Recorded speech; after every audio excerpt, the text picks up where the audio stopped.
So, the trash that is the Game Awards happened, and we got a bunch of garbage as per usual in the show. However, there was the Final Fantasy 16 DLC that people were expecting, and it was released that night, and I wasn't ready at all for that.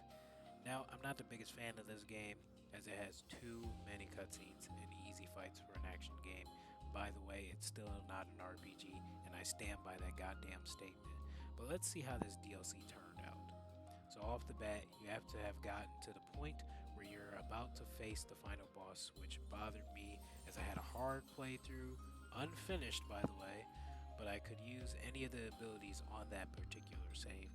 So I hope you have your old save if you beat the game, because you need it. Or unless you have your save with the hard mode, that is. If you finish the hard mode. But anyways, so the plot basically is that there are signs of another mother crystal that you have to destroy, and they find these little black crystals. They're being sold and sold. So that's pretty much it. But basically, so how was it? Well, for starters, the game's cutscenes in this are still lengthy, so that was a problem for me. It's obviously not as bad as the main game, but still some talkative segments before the level are jarring if you're not that into the characters. And this content is about 2 hours long, which I would say is fine for a $10 DLC. Then you gotta find these guys and fight basic enemies before doing the actual no level, like bandits, shit like that. Which again, nothing crazy, just basic enemies and more talking. Now onto the level itself. It's just really moving up the tower, fighting a lot of enemies you fought through the base game, with some differences like reskinned goblins or some regular fallen enemies or some other shit that they have trying to turn into crystals or whatever they said was going to happen to them. But anyways, they also have this reskinned enemy for a mini boss that does different stuff than its original counterpart, the big-eyed, the one-eyed flying thing called and this is called the Manu fight. I think that's how you say it, which is alright. It was an okay boss fight. But there were two bosses who were different, being the one before climbing the tower named Sigma, who was pretty cool, and the final boss who was Omega, who was also pretty cool.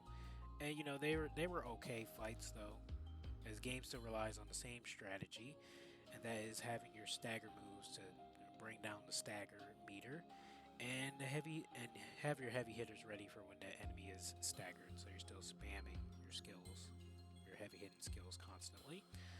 Also, the Omega fight is a little too long with all that HP that he has. I also lost him 2 times. I will say though that Omega was a good visual spectacle, but that's about it. The DLC also gives you different effects for accessories, which is good because they heard the criticism, it seems, of the bare bone accessories in the base game.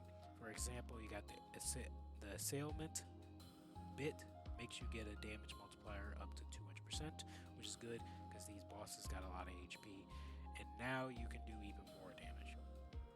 Now there are a few more, like getting extra steps in the air to have more combos and a few others, but I can really go over it. And it wasn't anything amazing, but it seems like they at least are aware of that issue that the main game had. Now, in terms of story or lore, there's some in regards to fallen civilization, but I won't spoil it for you on that bit. You'll probably find it interesting if you're already into Final Fantasy 16's characters and lore and its world of Valisdale overall. So, if you're someone who enjoys it, yeah, I'm sure you'll enjoy it probably. So, all in all, should you buy this DLC?